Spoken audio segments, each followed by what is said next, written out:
toi un tourment n'est plus de Dieu. Le désir de se marier vient de Dieu.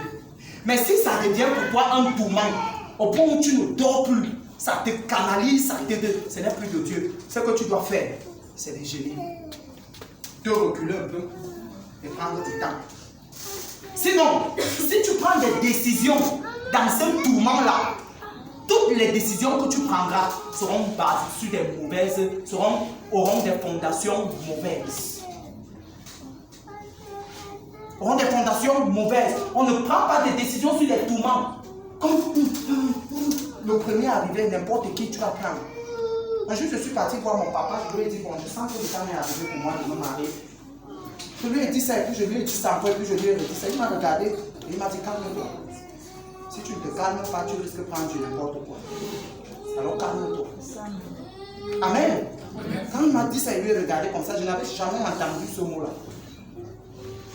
Mon père, le révérend Valouafou, j'ai analysé sa parole, j'ai compris que, un, c'est mon père, deux, il est plus mature que moi, trois, il a plus d'expérience que moi. Alors, s'il m'a dit calme-toi, sinon tu iras prendre du n'importe quoi, ça veut dire qu'il y a aussi du n'importe quoi. S'il n'y avait pas du n'importe quoi, il n'allait pas me dire ça. Vous savez, on peut prendre le temps pour construire l'assemblée des concurrents, bâtir une église comme ça. Tant que tu maries en un clin d'œil, il vient casser tout ça. Et chacun commence à quitter partir. Pourquoi tu pars? Non, papa, c'est rien, c'est juste que parce qu'elle a la peur, ou il a peur de dire à papa que papa, la femme que tu as amenée là, elle est terrible. Donc les gens quittent à cause du caractère de la femme. Alors quand tu n'es pas patient, tu vas aller ramasser du n'importe quoi. Il faut être patient. Il faut être patient. Cultivez ça à l'intérieur de vous, la patience. Et comprenez le Dieu avec qui vous fonctionnez. Vous devez comprendre que Dieu ne donne pas les choses aux gens qui ne sont pas prêts. Si tu n'as pas encore eu, commence à te préparer et sois patient, attends.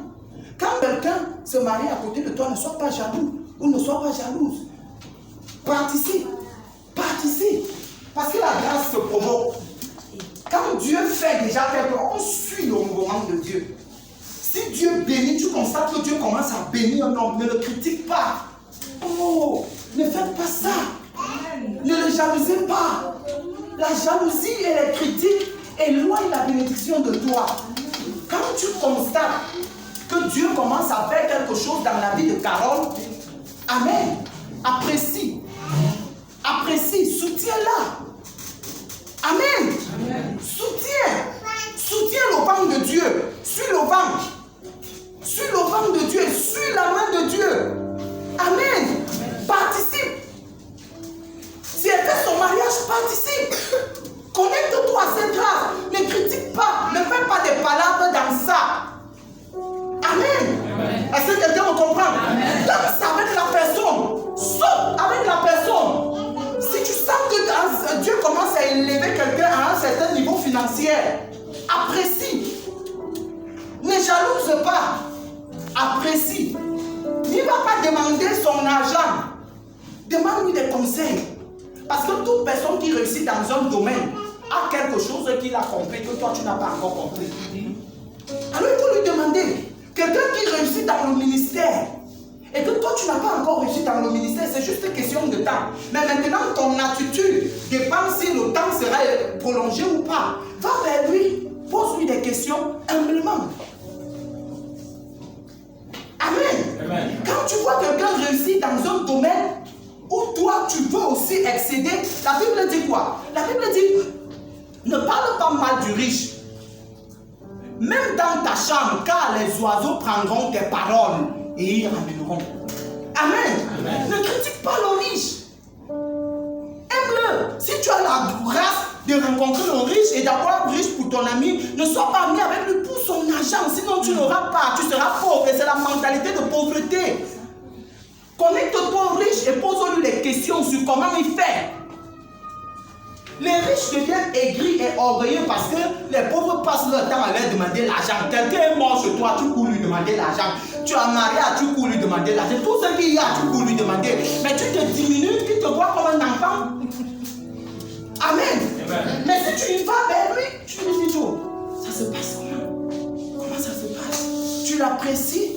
Tout le monde aime quand on le valorise. Tu l'apprécies. Et tu lui dis de te dire comment tout le monde aime quand il est maigre et t'enseigne. Pose-lui des questions. Parce que la richesse n'est pas ce qu'il a, mais la richesse c'est ce qu'il a compris. La richesse ce n'est pas ce que l'homme a. Ce qui fait de toi riche n'est pas ce que tu as, c'est ce que tu as compris. Parce que la richesse, pour devenir riche, il faut comprendre quelque chose. C'est ce que tu as compris qui fait de toi quelqu'un de riche.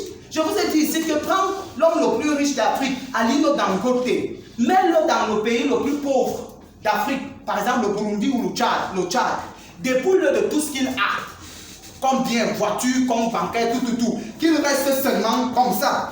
Place-le comme ça au Tchad. Il deviendra riche au Tchad, il deviendra multimillionnaire ou multimilliardaire au Tchad, il deviendra l'homme le plus riche du Tchad. Parce que tu peux le dépouiller de tout ce qu'il a, mais si tu n'enlève pas ce qu'il a compris, il reproduira ce qu'il avait, voire tout. Parce que la richesse dépend de ce que tu as compris. Est-ce que quelqu'un me comprend? Amen. Les pauvres jugent la richesse d'un homme sur ce qu'il a. La preuve, le fait que tu n'as pas d'argent, tu es pauvre, le fait est que tu n'as pas encore compris les principes de la prospérité. Quand tu ne comprends pas des diplômes, pas que tu n'as pas de diplôme, tu peux bien avoir des diplômes, mais n'ayant pas compris les principes de la prospérité, les lois de la richesse. Tu dois comprendre les lois de la richesse, le carnaval de la richesse. Amen. Amen. Alors il faut travailler la patience. Le plus gros, les pauvres sont les personnes les plus orgueilleuses au monde. Tu vas voir, ils commencent à avoir, ils payent un petit vélo. On me jalouse à cause de mon vélo. Quand ils me voient pédaler mon vélo, ils sont jaloux. C'est terrible même s'ils payent une voiture. Depuis que j'ai payé ma petite voiture, là, je sens que les gars me jalousent. Quand je passe, ils parlent. Ah, tu n'as même ces petite voiture Peugeot. Ce n'est même pas une Ferrari. Petit truc là. Combien de fois quand tu auras jet privé? Amen. Amen. Amen.